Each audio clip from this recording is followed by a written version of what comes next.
साथियों नमस्कार, स्वागत है आपका एक और इस नए वीडियो में। और आप देख रहे हैं बिग इंडिया टीवी। देश में 2024 का लोकसभा चुनाव साथियों जारी है और देश में बनने वाला है नया प्रधानमंत्री। और साथियों देश में 2 चरणों के वोटिंग संपन्न हो चुके हैं। अब तीसरे चरण की बारी है। तीसरे चरण में साथियों 7 तारीख को 12 राज्यों में से 94 सीटों पर लोकसभा का चुनाव होगा, यानी कि वोटिंग होगी। और साथियों आज हमारे हाथ एक ऐसा वीडियो लगा है जिस वीडियो में कांग्रेस के नेता बहुजन समाज पार्टी को भद्दी भद्दी गालियां देते हुए नजर आ रहे हैं। साथियों आपको वीडियो दिखाऊंगा पूरी और देखिएगा कि क्या कांग्रेस वाले कभी दलितों का भला कर सकते हैं। साथियों जैसे अभी हाल ही में समाजवादी पार्टी के नेता शिवपाल यादव ने बसपा सुप्रीमो को गाली दिया और उसके बाद साथियों उनको बहुजन समाज के लोगों ने ऐसा लताड़ा कि उनकी बोलती बंद कर दी। हालांकि साथियों ये लोग मुंह उठाकर चले आते हैं और दलितों को गाली देकर निकल लेते हैं अपना चेहरा चमकाने के लिए। और एक तरफ साथियों समाजवादी पार्टी के ही नेता आईपी सिंह ने एक बहुजन समाज पार्टी की नेत्री प्रत्याशी को ऐसा कहा था कि जिसको सुनकर साथियों सब लोगों ने आश्चर्य किया कि इनकी मानसिकता इतनी गंदी है। क्या ये लोग अपने घर पे अपनी बहन बेटियों को भी ऐसे ही पुकारते होंगे? मैंने आपको बताया था, चलो मैं आपको अभी बता दे ही रहा हूं उन्होंने क्या कहा था। आईपी सिंह ने बहुजन समाज पार्टी की नेता साहिबा अंसारी को कहा था कि फुलझड़ी के बसपा सुप्रीमो की एक और फुलझड़ी मैदान में आ चुकी है। अब साथियों फुलझड़ी शब्द क्या होता है? क्या ये लोग जो इनकी बाप की उम्र के थे आईपी सिंह, क्या ये अपनी बेटी को फुलझड़ी कहते होंगे, अपनी भांजी को फुलझड़ी कहते होंगे, अपनी भतीजी को फुलझड़ी कहते होंगे? लेकिन ये लोग मुंह उठाकर चले आते हैं और बीएसपी को गाली बककर चले आते हैं। और साथियों अब एक और ऐसा ही मामला छत्तीसगढ़ से आया है कांग्रेस की तरफ से। कांग्रेस ने भी साथियों ऐसी ही हरकत कर दी। साथियों क्या कांग्रेस ने आज तक कभी भी दलितों का भला किया है? और साथियों अगर मैं आपको बताऊं कांग्रेस बिल्कुल भी नहीं चाहती कि बसपा पार्टी का जनाधार बढ़े और वो लगातार साथियों संविधान का डर दिखाकर दलित समाज का वोट बैंक हथियाने में लगे हुए हैं। क्योंकि साथियों आप जानते हैं कि 400 पार सीटें किसी की आएगी नहीं और 400 पार सीटें आएगी नहीं तो संविधान बदला नहीं जाएगा। लेकिन साथियों जितनी खतरनाक बीजेपी दलितों के लिए है उससे साथियों कहीं ज्यादा खतरनाक कांग्रेस दलित समाज के लिए है। और कांग्रेस ये बात जानती है कि जिस दिन दलित और मुसलमान ने कांग्रेस का साथ छोड़ दिया साथियों उस दिन कांग्रेस का सुपड़ा पूरे देश से साफ हो जाएगा। क्योंकि दलित और मुस्लिम वोट बैंक के ऊपर ही पूरे देश में कांग्रेस का जो थोड़ा बहुत दबदबा है वो कायम है। बस समझने की जरूरत है देश के दलितों को, देश के मुस्लिमों को। जिस दिन ये लोग अपनी सही जगह आ गए उस दिन देश से कांग्रेस का पत्ता साफ हो जाएगा। और साथियों जो लोग वर्तमान में कांग्रेस को वोट देने की गलती कर रहे हैं और वो लोग ये कह रहे हैं कि कांग्रेस संविधान बचाएगी, आप देख लेना। क्योंकि कांग्रेस और बीजेपी दोनों एक ही थाली के चट्टे बट्टे हैं।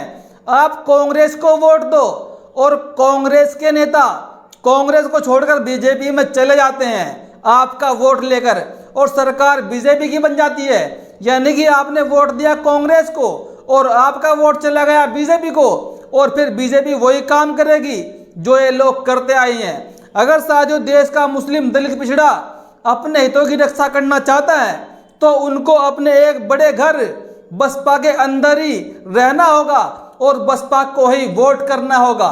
साथियों बिना देरी करते हुए आप इस वीडियो को देखिए जो छत्तीसगढ़ से कांग्रेस की तरफ से बसपा के लिए आई है।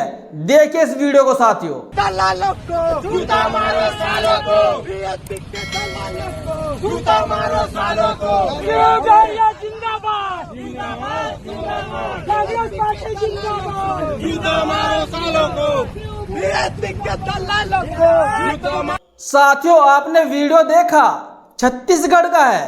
कांग्रेस के समर्थक कांग्रेस के प्रत्याशी के सामने कैसी भद्दी भद्दी गाली बसपा को दे रही हैं और कह रही हैं कि बसपा के दलालों को जूते मारो सालों को। साथियों, ये बात मैं बोल नहीं सकता पूरी की पूरी, क्योंकि कॉपीराइट का इशू है, हम दिखा भी नहीं सकते पूरी वीडियो आपको। लेकिन आपको इसी भाषा से समझ जाना चाहिए कि कांग्रेस के दिल में दलितों की क्या इज्जत है, मुस्लिमों की क्या इज्जत है। क्योंकि साथियों, बीएसपी में तो मुसलमान भी काम करते हैं और दलित समाज के लोग भी काम करते हैं, पिछड़े समाज के लोग भी काम करते हैं। तो क्या कांग्रेस के नेता मुस्लिमों को जूते मारेंगे, दलितों को जूते मारेंगे, पिछड़ों को जूते मारेंगे? साथियों, ऐसी वाणी जो ये लोग निकाल रहे हैं, हालांकि इसको लेकर बसपा की तरफ से चुनाव आयोग के पास शिकायत करवा दी गई है और शिकायत में कहा गया है कि इनके प्रत्याशी का पर्चा भी रद्द कर दिया जाए छत्तीसगढ़ की लोकसभा सीट से। और साथियों, अब मैं आपको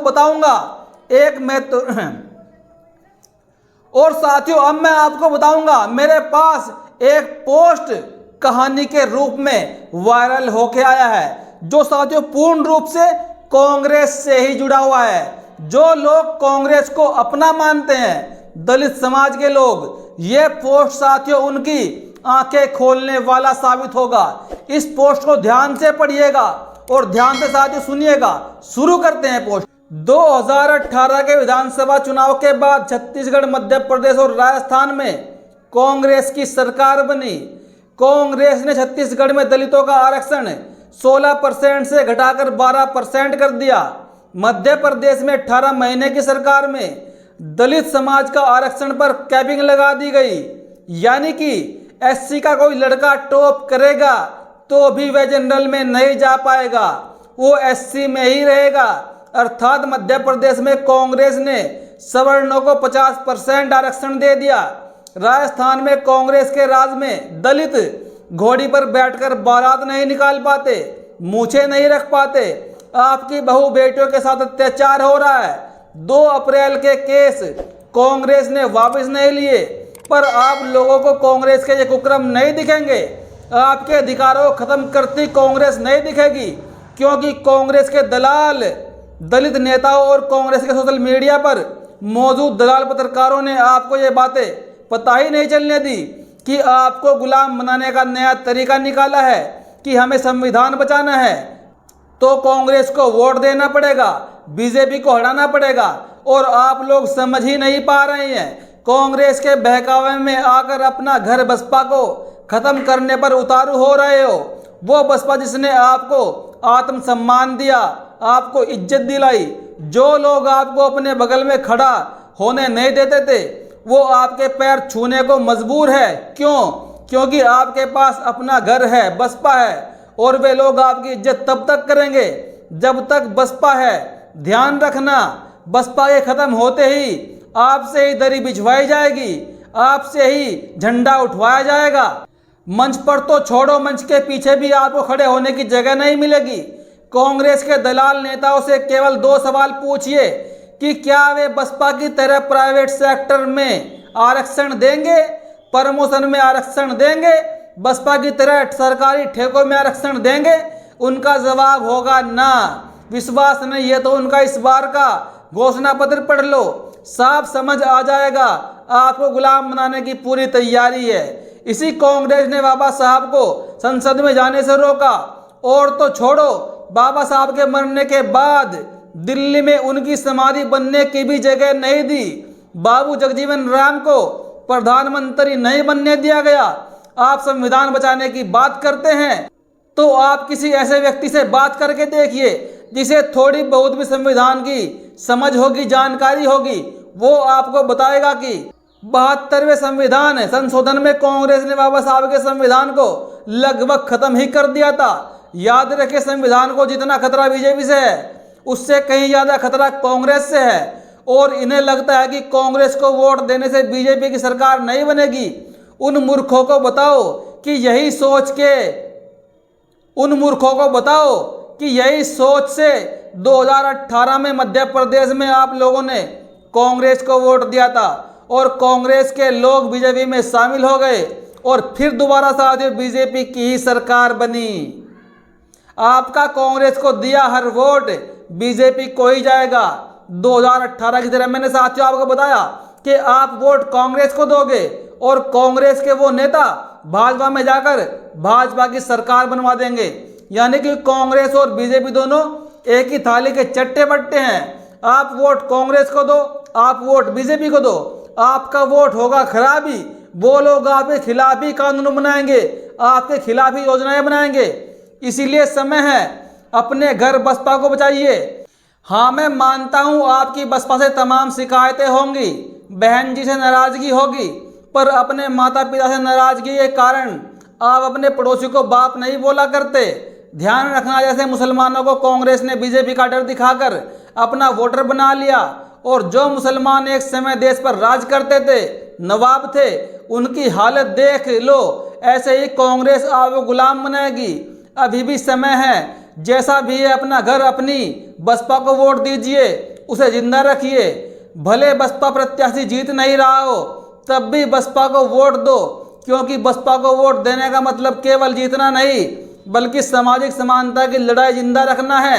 मैं भी आपके बीच का एक बहुजन हूँ जो अपने घर बसपा को बचाने में लगा हूँ, ताकि कांग्रेस के दरवाजे पर अपने बहुजन भाइयों को पोछा लगाते ना देखना पड़े। हम सब ने ठाना है 2024 में बहन कुमारी मायावती जी को प्रधानमंत्री बनाना है। इसीलिए कांग्रेस और भाजपा को हराने के लिए बहुजन समाज पार्टी को जिताएं। हाथी का बटन दबाएं। जय भीम, जय भारत। साथियों, ये कहानी मेरे पास वायरल हो के आई थी और कहानी में साथियों इतना दम है, आपको सुनकर आपके रोंगटे खड़े हो गए होंगे। बाकी साथियों, आप क्या सोचते हैं? अपनी प्रतिक्रिया जरूर दें और हमारे चैनल को आर्थिक सहयोग साथियों जरूर करें, ताकि बहुजन मीडिया मजबूत हो सके। धन्यवाद।